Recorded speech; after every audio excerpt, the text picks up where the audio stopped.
Welcome back to the Travsessed podcast. We're your hosts, Kim and Aaron. We are healthcare travelers and the creators of Travsessed, and this is Tuesday, so it is time for another Tuesday Traveler Quick Tip, and here we go. Flight crew, please prepare for departure. All right, welcome back to another Traveler Quick Tip Tuesday. We got a good one for ya. What are we talking about? We were talking about what if my fellow traveler at the same assignment through the same company is getting $1 more per hour and paid more for call. Yeah, I mean, What do you do? This happens a lot with the same company and also just other companies, right? So Other companies are a little bit more difficult. I feel like this is, when it's the same company, there's like a couple things. Okay. Do you not agree? Yeah, I mean, when it's different companies, I think, again, that's why it's important to work with multiple recruiters, because if, you know, my recruiter at Club Staffing has the same job in Boston as my recruiter at Aya, right? They have the same job. That's very normal, right? That happens a lot. And my recruiter at Aya is offering me, you know, $2,500 a month or a week. And my club recruiter is offering the pay package is $23,000. Okay. Obviously you want to take the higher one. Depending. Yeah, obviously depending. There's a lot of factors you have to think about, right? It's like in this case that I'm talking about, I already work with both of those recruiters. I already have relationships, good relationships. It's not like I have to sign on with another company or go through the rigmarole. So either choice would be an easy choice. So I would pick the pay package that is going to be bigger, depending on, because they're, in this particular scenario, they're both very similar. Yeah. Companies and benefits and things especially like that. Like you said, if you have the relationship and, you know, is it insurance that's throwing that off? Is it, you know, you needed a state license that's throwing that off, that one company's covering it, another company isn't? Like, where are they putting that in their pay package?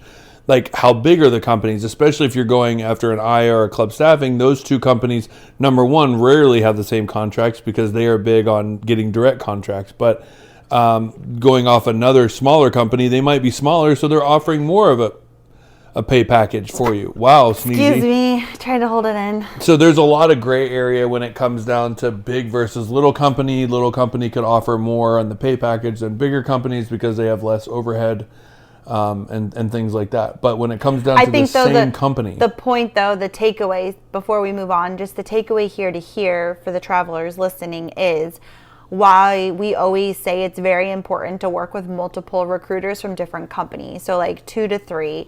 I feel like it's hard to manage more than that. It's like a lot going on, right?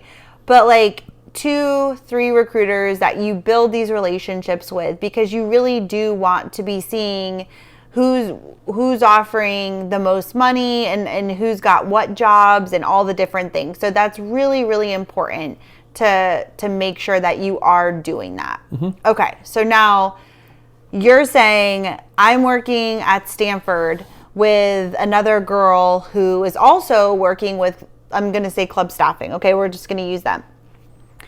And we're both working at Club Staffing, and I'm like, how much are you making? And you started 5 days after this traveler. Mm-hmm. And you found out that she's making $1 more per hour plus $1 more to hold the pager. Well, first of all, as we know how pay packages are created, right? If you don't know that, then we have an episode on this. Like, go find it and listen to it because that's 101. I don't know what episode it is, but that's super important to understand how our pay packages are created. And because of that, it's not just, oh, she's making $1 more an hour. I would have to look at it objectively. So she might be making $1 more an hour, but I might be making more of my per diems, right? And so to me, that doesn't tell me anything about anything. And also, did she not take her travel reimbursement and put $1 more an hour into her call and her hourly? Exactly.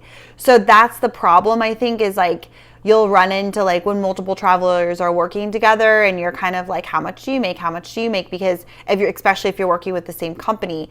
And I think that's problematic unless you understand how to look at it at the bigger whole. So I would never go off of how much somebody was making hourly. I would be like, how much do you take home every single week? Because that is how you are going to know who's actually making more money, because the recruiters, based off what you wanted and how you guys figured it out with your recruiter, could have put the money in different places, right? And so I would want to know if you are taking home, say, $2,000 a week in your pocket, $2,000 a week, and I'm taking home $1,900 a week. Well, clearly, yes, you are making more money than me. That gives me a bigger. Do you take insurance? Do I take insurance? Did you take travel reimbursement? Did you? I mean, it's like, what's your housing stipend per week? Because you can see that as well. What's your meals and incidentals per week? Because you can see that as well. Like, unless you're able to compare those things, it's hard to just say. But the overall number gives you the information that you need. So whether or not. Right, you might be making less, but you took more hourly. Right? So you're getting taxed more. There's a lot of different scenarios. But what I'm saying is this, is that at the end of the day, to truly know if you're making more money or not is just, what are you taking home? It doesn't matter if, you have more in housing and more here and more there and whatever. If you're making $2,000 a week and I'm making $1,900 a week and we both are taking company insurance, right? So those things are fair. And we both didn't take a travel reimbursement, right? We both got that worked back into our pay packages. Okay, so all the playing field is clean. But clearly you are making $100 more a week than I am. That end number tells you everything. Okay. Why are you looking at me like that? Well, that's so easy. Because I do believe that, like, there are some people that want a higher hourly wage, so they're going to be taxed more. So you could be making the same pay package number. Your recruiter didn't gyp you at all, and you just took more taxable. So well, therefore, people aren't going to do that. But I'm saying there's a lot more to compare than just straight up numbers, right? Like, I believe it's like, what is your housing? What is your housing? What is your meals and incidentals? And then what are you taking per hour? Like, because it's not just straightforward. It's not like every traveler gets the same thing, because we negotiate different pay packages than the traveler coming in behind me. I understand that, but in order to see... Right. If the question was, she makes $1 more than me an hour. Okay, that tells me nothing. Right. That literally tells me nothing, because I could be making more in per diems. Okay, that tells me nothing. But if the question, so you'd have to break it down more and really get into it to compare apples to apples. But if the question is, do you make more money than me? Correct. And we're assuming this person did not want a higher hourly taxable wage, because that's very specific of the people who would want that, which we just did an episode on that. So you could go back and listen of why would you even request that. So we're assuming both travelers want to make the most money possible. Okay, so they want that lower taxable. And it's all kind of the same playing field. Then to answer the question of who's actually making more money, that final number tells you that. I agree. Okay, I agree with you that. Does that make sense? I agree with you there. That's definitely a good level to start from, rather than she's making an hour or $1 more an hour and $1 more an hour in call than me. Yes. Right? So there's other factors that can contribute that. But you're right. Bottom line, that's where you want to start comparing and work backwards from there. Yeah. Because you would ask, like, are you taking company insurance? Oh, you are? So am I. Did you take a travel reimbursement, or did you get that worked back into your pay package? Okay, you did. Great. So did I.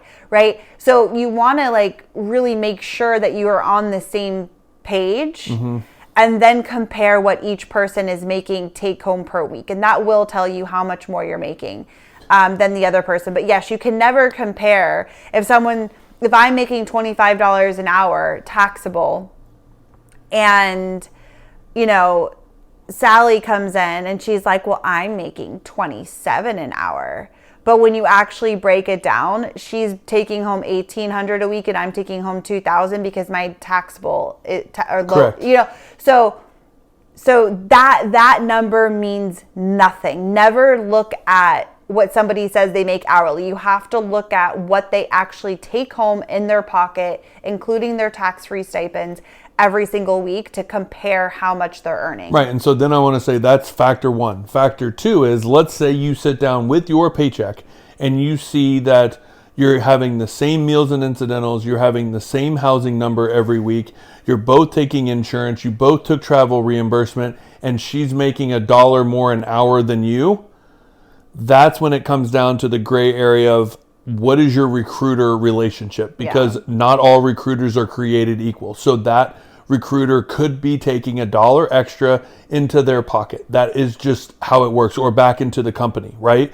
Because if you, like for us, we've built these relationships with our recruiters to where we know that they, I mean, other than going there and like forcing them to show us everything, like we've just built the relationship that they're paying us the highest amount possible. Because again, understanding the bill rate, the hospital is providing a max amount that they're willing to pay for a traveler across the board. Not Aaron comes in and, oh, we'll give him this bill rate. The hospital's not saying that. That comes down to the company itself and your recruiter itself. Whether they're going to put a little bit extra into you and take less, knowing that you are a great traveler, you will come back for more, and that is built off of relationships. So was she a new traveler that they did not understand or know how she was going to react in a contract? Is she going to be a great long-term traveler versus the other girl who's been traveling for 7-8 years and has a different relationship with her recruiter?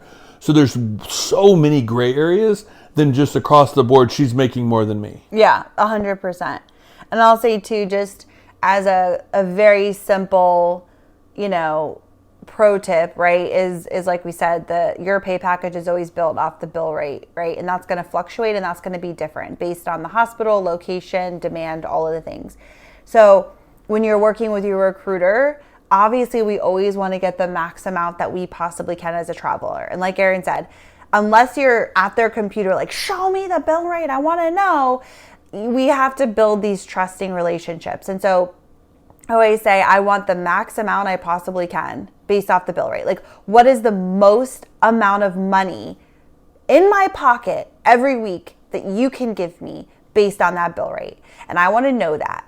And I expect them to give that to me. So if I expect that and I have this trusting relationship and then I go to work and I find out someone else is making more than me at the same company, then I would be like, well, hell, I know I can't trust him anymore or her anymore. I will say too, and I don't like saying, I hear what you're saying, but I also I can't stand travelers that just basically expect to be paid the max amount possible with nothing in return. It is a two-way street. And I just always want our voices to be heard when it comes to that. We're not just sitting there telling our recruiters to pay us the most. On the other end, they will pay us the most because we return good service to them. We are going in there and having raving reviews when we're in the departments. We're not being canceled due to our, lying on interviews and things like that. We get our prereq things that we need in on time, and we are a pleasure to work with. Like, it is an exchange. I do all of that. They pay me the most money possible. That's how it works. Mm-hmm. It's not you pay me the most and I'm going to do whatever the fuck I want to do. Yeah. So I just want to be very clear with that. It is, This has been a built thing that we have spent a lot of time doing. Yeah, 100%. But I think that answers the question, the specific question about who's making more money. And if you're looking for some recruiters that we trust and have built relationships with and that we feel are freaking amazing recruiters, you can, I was going to say it's on our website, but it's not. But you can always reach out to us personally at Kim and Aaron G on Instagram, and I will send you their information if you want that. So I think that's it.